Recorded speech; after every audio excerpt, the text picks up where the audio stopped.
Kasus meninggalnya dokter magang asal Universitas Sriwijaya Mita Aprilia Asmi yang tengah menjalani program magang di Rumah Sakit Umum Daerah Kiai Haji Daud Arif Kuala Tungkal Jambi dinilai janggal. Diduga korban mengalami beban kerja yang berat hingga kondisi kesehatannya terus menurun. Apakah ada dugaan kelalaian medis hingga pelanggaran regulasi jam kerja? Dan seperti apa aturan dalam program dokter internship? Kita akan bahas bersama dengan narasumber yang sudah hadir di sambungan daring. Ada Wakil Ketua 2 Ikatan Alumni Fakultas Kedokteran Universitas Sriwijaya, Dr. Ramzi Amin. Selamat pagi, Pak Ramzi. Selamat pagi, Mas. Baik, kami juga sebelumnya sudah mengundang Ketua Umum Ikatan Dokter Indonesia Slamet Budiarto, namun kami masih menunggu yang bersangkutan untuk bisa bergabung dalam dialog pagi hari ini. Saya ke Pak Ramzi terlebih dahulu. Pak Ramzi, sejauh ini untuk update laporan Anda ke Kemenkes seperti apa yang sudah dilakukan ataupun disampaikan oleh Kemenkes ke pihak IKA FK Unsri? Ya, terima kasih, Mas. Jadi pertama-tama kami mewakili keluarga besar Ikatan Alumni FK Unsri menyatakan berduka cita dan belasungkawa atas kematian dari anak didik kami, murid kami, adik alumni kami yang meninggal pada saat dia menjalankan internship. Mudah-mudahan beliau diterima di sisinya. Nah, kami mendapat kabar kondisi seperti ini ketika dikirim ke Rumah Sakit Dr. Muhammad Husin Palembang. Kebetulan kami berdinas di Palembang. Jadi teman-teman dari Ikatan Alumni mencoba mencari tahu dari teman-temannya bagaimana kondisi yang sebenarnya terjadi di tempat internship tersebut. Dan dari beberapa laporan walaupun sebenarnya tidak semuanya terlaporkan karena mungkin ada keseganan dan lain-lain dari teman-teman internship, tapi kita mendapatkan catatan bahwa ada beberapa hal yang mungkin masih bisa kita pertanyakan, kenapa seorang dokter itu meninggal di tempat kerjanya di rumah sakit yang harusnya dia itu sehat di sana. Maksudnya dia menyembuhkan orang tapi dia sendiri sakit. Nah, itu sudah sudah kita laporkan ke Kemenkes. Tim Kemenkes akan turun ya mungkin pada Senin ini bersama-sama dengan tim dari Ikatan Alumni FK Unsri dan juga ID Jambi untuk menginvestigasi sejauh mana hal-hal yang telah kami cantumkan di surat ke Kemenkes itu apakah memang benar terjadi atau tidak gitu. Kita ingin mendapatkan kejelasan karena ini adalah salah satu aset bangsa di mana anak ini jauh dari rumahnya dari Oku Selatan, internship ke daerah Jambi, ternyata di sini mendapatkan kondisi yang kita sama-sama prihatin. Saat ini tim Kemenkes dan tim Ikatan Alumni FK Unsri masih menginvestigasi dan belum ada kelanjutan yang lebih lanjut, Mas. Demikian. Tapi sejauh ini Pak Ramzi yang mungkin sudah ada temukan gitu untuk bukti-bukti dan juga fakta-fakta paling tidak dari IKA-FK Unsri sendiri apa saja, Pak? Jadi ada 4 yang kita indikasikan memang terbukti. Pertama, ada pelanggaran regulasi dan jam kerja, juga adanya kelalaian dalam supervisi di mana anak-anak ini dilepas tanpa supervisi yang jelas dengan alasan untuk pembelajaran mereka karena mereka akan menjadi dokter penuh setelah selesai internship. Kemudian juga ada kelalaian medis dan pengabaian klinis. Jadi ketika anak ini sakit, respon untuk pengobatan terhadap almarhum ini tidak sesuai seperti apa yang kita harapkan. Kemudian juga ada dugaan malpraktek administrasi di mana terjadi kekosongan obat, kemudian sehingga si pasien itu mencari obat sampai keluar gitu. Dan adanya tindakan intimidasi dan upaya penutupan informasi di mana ada arahan dari oknum-oknum tertentu yang mungkin menjadi keluarga pejabat di sana agar kondisi seperti ini tidak di blow up dan lain-lain. Jadi hal seperti ini yang kita masih investigasi apakah ada kebenarannya memang benar atau begini. Nanti kita lihat hasil dari tim investigasi yang turun mungkin pada hari ini. Begini, Mas. Oke, berarti investigasi akan dilakukan juga di rumah sakit tersebut ya Pak ya untuk bagaimana menemukan fakta-fakta lainnya? Betul betul. Jadi kita meminta Kemkes untuk, menginvestigasi karena ya harapan kita sebetulnya selain ya kita menyayangkan terjadinya kondisi seperti ini ya ke depannya, ya adik-adik internship seperti ini juga tidak mengalami hal yang sama begitu.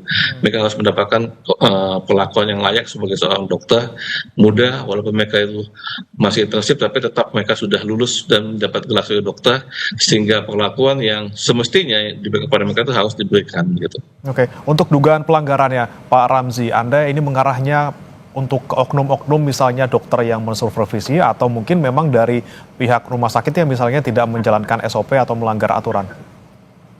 Nah, untuk ini kita belum bisa memastikan. Jadi nanti tim Kemkes yang akan menginvestigasinya, kita mendukung tim Kemkes tersebut.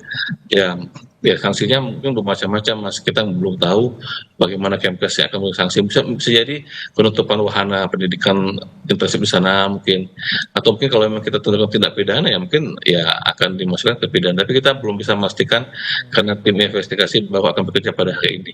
Demikian Berarti yang saya dapat. untuk langkah hukum berarti menunggu hasil ini dulu ya Pak ya, untuk sebelum akhirnya mengambil tadi langkah-langkah untuk menjerat pelaku secara pidana seperti itu. Betul, kita harus memastikan dulu memang ada tindak pidana dan tentunya akan dikoordinasikan dengan keluarganya gitu ya. Bagaimana pihak keluarga, apa pihak keluarga itu kalau terjadi misalnya tidak pidana, apakah pihak keluarga akan memastikan ini di langkah hukum atau tidak. Tapi tetap kita belum bisa memastikan karena tim investigasi baru bekerja efektif pada hari ini saya dengar begitu. Baik, ada salah satu poin yang disampaikan juga oleh Ika Unsri bahwa ada dugaannya ini korban bekerja 3 bulan berturut-turut tanpa libur di Bangsal UGD. Ini kemudian dari mana mungkin pihak FK Unsri ini mendapat informasi seperti itu dan seperti apa memang sebenarnya kejadian yang terjadi di rumah sakit tersebut? Apakah memang ini berlaku untuk semua anak magang ataupun dokter magang yang bekerja di sana? Iya, jadi kita mendapatkan dari hasil ngobrol ya, bukan investigasi dengan teman-teman almarhumah, bahwa memang ketika mereka itu di sana, mereka itu diminta untuk jaga full 3 bulan, 3 bulan di UGD, 3 bulan di Bangsal gitu. Dan mereka minta negosiasi jangan sampai 3 bulan benar karena itu lumayan melelahkan. Kemudian jaga UGD pun mereka juga dilepas. Mereka dilepas untuk menjadi seorang dokter yang padahal mereka harusnya mereka sekarang magang posisinya. Nah hal seperti itu yang mereka ceritakan kepada kita dan hal seperti ini harus kita klarifikasi lagi kepada pihak rumah sakit apakah benar seperti itu, karena kalau memang benar seperti itu tentunya ini kita sayangkan sekali karena dokter intensif ini ya dari pola Kemkes adalah mereka itu magang di sana selama setahun untuk menjadi dokter yang definitif gitu. Oke, baik. Tapi sejauh ini Pak Ramzi, sebelum kita juga bicara soal investigasinya, seperti apa kemudian komunikasi dari pihak Unsri bersama dengan rumah sakit gitu misalnya, ini kan tentu saja pihak Unsri juga pastinya bertanggung jawab karena ini ada anaknya istilahnya lah, ini anak didiknya yang juga kemudian dititipkan ke rumah sakit tersebut. Bagaimana komunikasi antara pihak kampus dan juga pihak rumah sakit selama ini jika ada dokter yang magang di sana? Ya, jadi saya klarifikasi bukan pihak Unsri sebetulnya, tapi Ikatan Alumni FK Unsri. Jadi kalau dari Unsri sendiri karena dia sudah diluluskan, sudah wisuda, maka tanggung jawabnya bukan lagi di pihak Unsri, tetapi kita di Ikatan Alumni FK Unsri-nya yang mendorong kondisi seperti ini gitu. Dan saat ini ada Wakil Ketua 1 Ikatan Keluarga Alumni FK Unsri yang sudah ke Jambi, Dr. Legeran. Mungkin nanti kita akan menunggu bagaimana hasil dari kontak beliau dengan pihak rumah sakit bersama Kemkes. Baik, dan ada poin-poin lainnya tadi Pak Ramzi terkait dengan kasus ini, yaitu dugaan perundungan seperti itu yang ada di rumah sakit. Kemudian apa mungkin temuan-temuan yang bisa Anda sampaikan ke kami soal dugaan perundungan ini, Pak? Ya, saat ini kita baru mendapatkan informasi dari teman-teman almarhumah bahwa memang ada kerja yang memang ya, bagi mereka itu cukup melelahkan gitu. Dan untuk itu kita harus memastikan benar gitu ya. Nanti bisa kita lihat apakah jadwal jaganya bisa dilihat, nanti kemudian kita lihat dari selama aktivitas sana bisa dilihat dari arsip-arsip yang ada. Apakah benar mereka itu menjalankan kegiatan layanan kesehatan itu berlebihan atau tidak gitu. Baik, Pak Ramzi, ini kan ada ikatan alumni yang tentunya sudah banyak kemudian yang lulus dan juga sudah terjun ke dunia profesi secara profesional. Kemudian selama yang Anda tahu gitu Pak Ramzi, apakah ada kasus-kasus serupa yang juga terjadi di mahasiswa-mahasiswa ataupun misalnya dokter magang yang berasal dari Unsri seperti yang dialami oleh Dokter Mita ini? Jauh yang kami dapatkan tuh baru ini yang kita mendapatkan kondisi di mana seorang dokter sampai sakit pada saat dia pelayanan, sampai sakitnya itu dirujuk ke rumah sakit Raden Matahari Jambi dan ke rumah sakit Muhammad Hussein Palembang dan sampai meninggal. Tapi ada beberapa juga yang kita dapatkan dari FIAKSI, itu Forum Komunikasi Alumni Kedokteran Indonesia. Ada beberapa juga kondisi dokter yang mengalami hal yang sama seperti ini, tapi saya tidak tahu persis bagaimana kronologisnya, tapi ada juga ya dokter-dokter yang meninggal pada saat dia melakukan internship. Untuk itulah kita mendorong pihak Kemkes untuk melakukan monitoring dan evaluasi terhadap program seperti ini, karena mereka ini bisa dianggap sebagai kondisi strata yang paling rendah dalam pendidikan, karena mereka itu adalah dokter magang yang tidak mendapatkan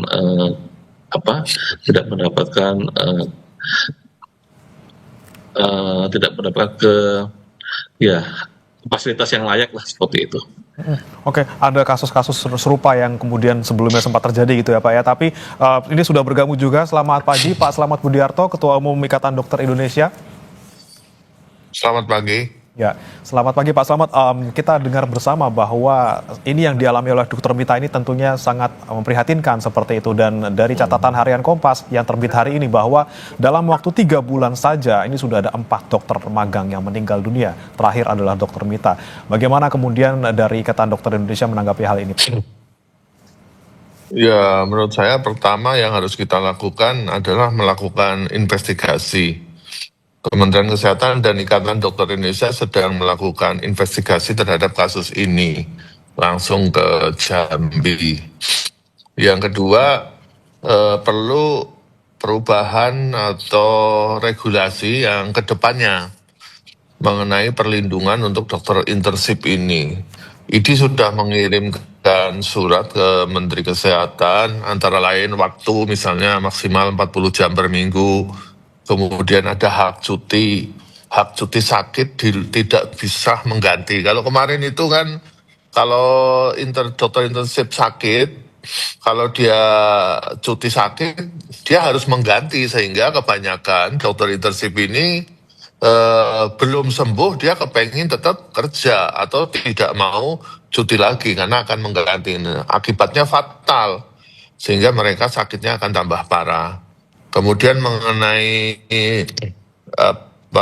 biaya hidup atau gaji itu juga kita usulkan minimal 3 UMR lah. Kemudian waktu internship juga dipercepat maksimal 6 bulan. Dan wahananya itu harus ada pengawasan yang melekat.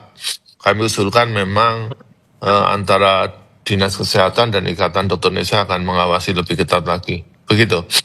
Oke, ini terkait dengan kasus Dr. Mita sendiri, ini berarti memang selama ini belum ada sebenarnya regulasi yang secara ketat mengatur bagaimana kemudian seorang dokter magang bekerja di sebuah instansi ataupun institusi kesehatan seperti itu, Pak? Sudah ada regulasi, hanya regulasi ini perlu disempurnakan. Salah satunya adalah dia 1 tahun hanya diberi hak cuti 4 hari, gitu kan. Kalau dia sakit, tidak ada hak cuti sakit. Sehingga kalau dokter internship ini sakit, dia pengennya kerja aja karena takut mengganti gitu loh, karena nggak ada hak cuti gitu. Oke, kemudian kalau Anda melihat juga Pak Slamet untuk kasus Dr. Mita di Rumah Sakit Umum Daerah di Jambi ini, pelanggaran seperti apa yang kemudian Anda lihat? Apakah memang ini karena mungkin dari pihak rumah sakitnya menganggap bahwa dokter magang ini adalah seperti dokter tetap yang lainnya seperti itu? Ya, kebanyakan dokter internship itu rumah sakit menganggap bahwa dokter intensif sebagai pekerja. Itu yang salah gitu loh. Padahal dia adalah harus didampingi oleh dokter yang ada di situ, bukan pekerja utama. Mereka ini kan sedang magang kan gitu loh. Dan ada batasan waktunya. Harusnya maksimal 8 jam dia harus istirahat. Yang kedua harus ada perlindungan diri. Saya nggak tahu apakah rumah sakit sudah memberikan masker N95 dan lain-lainnya. Jadi seperti itu. Nah, kasus Dokter Mita ini memang ini tamparan yang keras buat dunia kesehatan, terutama Kementerian Kesehatan untuk segera merubah regulasinya untuk disemutkan ke depan agar tidak terjadi lagi. Mungkin seperti itu. Oke, perubahan Dan regulasi. wahananya saya kira kalau memang ditemukan ya wahananya harus diberi sanksi. Oke, Anda ini juga kalau tidak salah, koreksi jika saya salah, Anda juga mendalami soal hukum kesehatan gitu Pak. Kemudian sanksi apa yang sekiranya bisa menjerat mungkin pihak rumah sakit ataupun mungkin pihak dokter yang membimbing yang bersangkutan? Ya, kalau rumah sakit ini sebenarnya kan tanggung jawab penuh adalah rumah sakit karena dia bekerja di rumah sakit. Nanti mengenai sanksi itu tentunya Kementerian Kesehatan yang punya kewenangan, bisa tidak menjadi tempat intensif lagi. Yang kedua, ataukah izinnya dibekukan atau yang lain-lain itu kewenangan dari Kementerian Kesehatan. Tapi intinya ini kan korban sudah 4 orang. Jadi ke depan jangan sampai terulang lagi gitu loh. Oke, baik. Seperti itu. Baik, saya kembali ke Pak Ramzi. Pak Ramzi, ini dugaan korban overwork gitu ya, terlalu berat beban pekerjaannya. Ini menjadi salah satu yang diduga menjadi penyebab dari Dokter Mita ini meninggal dunia. Sebenarnya seperti apa selama ini yang terjadi di lapangan gitu Pak Ramzi, terutama untuk dokter-dokter magang yang secara institusional mereka masih tanggung jawab pihak kampus, namun juga mereka sedang belajar di sebuah rumah sakit seperti itu. Kemudian bagaimana sih sebenarnya beban pekerjaan mereka seharusnya? Apakah bisa disamakan juga dengan dokter tetap? Atau mereka sebenarnya kewajiban mereka hanya belajar saja dan dibimbing seperti itu? Ya, jadi saya koreksi dikit bahwa dokter intensif ini sudah diwisuda menjadi seorang dokter dan bukan kewenangan dari pihak kampus. Oke. Jadi mereka ini ketika mereka sudah diwisuda, sudah melakukan ujian nasional, diwisuda oleh kampusnya masing-masing, maka mereka sudah bukan lagi tanggung jawab dari kampus, tapi jatuhnya adalah tanggung jawab ikatan alumni. Dan ketika mereka itu intensif, itu adalah program dari Kemkes sebetulnya, di mana untuk membuat mereka itu menjadi lebih tujuannya adalah mereka jadi lebih mahir lagi pada saat mereka itu sudah definitif sebagai dokter. Jadi sebetulnya ketika mereka menjalani pendidikan koasisten, ya mereka juga di rumah sakit daerah juga ditempatkan, ya mereka juga bergantian di sebuah divisi. Tentunya mereka sudah, kalau dibilang mereka itu tangguh, sebenarnya sudah tangguh sebetulnya, karena mereka tuh di selama pendidikan juga banyak keliling ke rumah sakit daerah sesuai dengan wahana masing-masing, dan ketika tamat mereka sudah kita anggap sebagai dokter yang tangguh sebetulnya. Nah, program pemerintah untuk intensif ini adalah program pemerintah yang menginginkan bahwa dokter ini ketika mereka itu menjalankan profesi sebagai dokter sudah mumpuni, makanya dibuatlah program intensif seperti ini. Jadi sebetulnya kalau dibilang apakah dokter ini cengeng atau apa, saya pikir enggak, karena mereka sudah menjalankan itu selama 2 tahun selama masa koasisten, dan saya yakin mereka menjadi dokter yang tangguh, dan ketika mereka menjalankan itu juga kondisi badannya sehat-sehat saja gitu. Nah, ini kita tidak tahu kenapa jadi beban kerja terlampau berat atau lambat penanganan segala macam yang menyebabkan dia menjadi sampai menderita infeksi di paru-parunya. Gitu. Oke. Baik, saya kembali ke Pak Slamet. Pak Slamet, ini yang beredar mungkin di kalangan awam, di luar profesi kedokteran, banyak yang menilai bahwa memang profesi dokter ini sangat berat gitu ya, lingkungannya, kemudian tanggung jawabnya, dan juga mungkin banyak sekali beredar juga perundungan seperti yang terjadi di tempat bekerja ataupun di rumah sakit seperti itu. Nah, ini ketika sudah berulang kejadian seperti ini, bagaimana kemudian evaluasi ke depannya agar kita bisa memutus mata rantai seperti ini, perundungan dan juga mungkin beban kerja yang di luar mungkin kemampuan seseorang? Ya, kalau perundungan itu kan di berbagai tempat terjadi. Mau di keluarga, di sekolahan, di pesantren, itu biasanya terjadi. Hanya beberapa perundungan yang bisa kita tolerir, ada yang tidak kita bisa tolerir. Ini fokus pada jam kerja. Ini memang menyangkut tidak hanya untuk dokter internship, ada juga koas juga banyak yang jam kerjanya juga berlebihan. Saya kira kalau dibatasi 40 jam per minggu, itu akan mengurangi dampak yang kurang baik untuk dokter internship tadi. Yang kedua, walaupun dokter internship ini sudah punya SIP, sudah punya STL, tapi dia memang bukan pekerja utama gitu loh. Kadang rumah sakit membebani kepada dokter internship bahwa dia adalah pekerja gitu, padahal dia sedang melakukan pematangan kan gitu kan. Makanya ID mengirim ke Menkes untuk segera merubah aturan-aturan tentang internship agar tidak terjadi kematian yang kan sudah 4 kematian. Jadi ini harus menjadi perhatian yang serius untuk Kementerian Kesehatan, dan ID juga akan mengawasi kalau pendampingnya melakukan perundungan atau melakukan pelanggaran etik, ya kita akan sanksi etik, dan paling berat adalah diberhentikan dari anggota ID. Dan jadi mungkin seperti itu. untuk pengawasan di lapangannya juga, apakah juga sistem whistleblowing gitu ya untuk melindungi juga pelapor harus juga didorong gitu Pak? Ya saya kira bisa saja menggunakan hotline khusus untuk pengawasan tadi. ID juga dalam waktu dekat akan membuat hotline itu khusus untuk dokter internship. Jika terjadi masalah perundungan, jam kerja terlalu lama, bebannya terlalu berat, ya ID akan memberitahu ke direkturnya bahwa ini nggak benar. Paling nggak itu yang bisa dilakukan oleh ID untuk mengingatkan tidak terjadi kasus-kasus seperti ini lagi.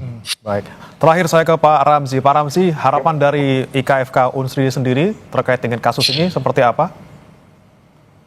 Ya, jadi harapan kita terutama kepada pemerintah, mudah-mudahan seperti yang dikatakan oleh Dr. Slamet tadi, ada regulasi yang lebih manusiawi lagi ke depannya, yang lebih ketat lagi, disertai dengan monitoring dan evaluasi untuk adik-adik ini, sehingga pada saat mereka menjalankan internship ini, mereka bisa menjalankan dengan cara yang baik, mendapatkan kematangan ilmu yang sudah diberikan selama pendidikan.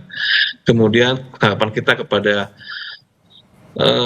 pihak rumah sakit, mudah-mudahan mereka dapat kooperatif dan bekerja sama, karena kita pada prinsipnya tidak mencari salah, tapi mau memperbaiki sistem yang ada, terutama di rumah sakit di mana almarhumah itu meninggal. Dan harapan kita pada masyarakat bahwa tetap minta dukungan dari masyarakat bahwa dokter ini juga manusia biasa, ya ada yang ya ketika dia dokter itu mengalami sakit dan lain-lain juga itu ada manusia biasa, dan mohon dukungan dari masyarakat kepada profesi dokter bahwa agar ke depan ya, dokter bisa melayani masyarakat dengan baik, tapi dokter juga bisa melindungi dirinya juga dengan baik. Demikian Mas. Baik, kita harapkan tadi ya perubahan regulasi kita dorong terus ke Kemenkes, kemudian juga pengawasan juga harus kita dorong juga agar seperti kejadian seperti ini tidak berulang lagi, dan mereka yang sebagai dokter magang ini bisa mematangkan ilmu dengan jaminan kesehatan dan juga keselamatan bagi dirinya sendiri. Terima kasih Pak Ramzi Amin, Wakil Ketua 2 Ikatan Alumni FK Universitas Sriwijaya, dan juga Pak Slamet Budiarto, Ketua Umum Ikatan Dokter Indonesia, sudah bergabung bersama kami di Sapa Indonesia Pagi. Selamat pagi. Oke.